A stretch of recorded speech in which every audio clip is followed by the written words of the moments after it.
that they try and fill up with drugs and booze and more drugs and more booze until they realize that they're going to kill themselves unless they fix themselves. Then she looked me dead in the eye and said, my new addiction is dick. And I was like, what an awesome way to try and fill up that hole.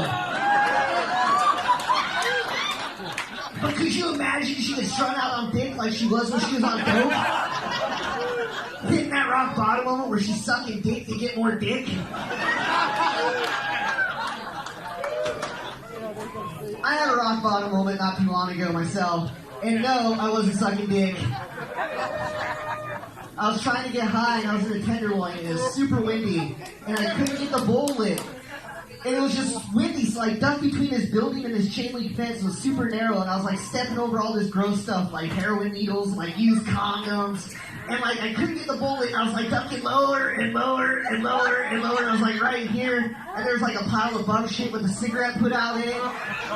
And like they say every addict has a moment of clarity, and when that happens, you see yourself from a third-person perspective. And I saw myself from the sidewalk down there, looking all grimy, my long hair, my hobo comedy clothes, looking like just choking on the street.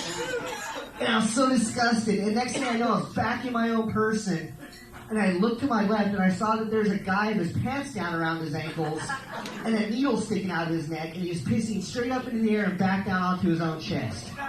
And I was like, that's fucking rock bottom. I almost had to quit smoking weed. So, alright, this clean set went pretty good. So, I recently had to have surgery on my arm, and as I'm getting ready to have surgery, the anesthesiologist said to me, hey, I heard that you're a stand-up comedian, could you tell me a joke right now? And I was like, well, doctor, to be honest with you, you trying to tell me a joke right now is a lot like me asking you to do the surgery for free.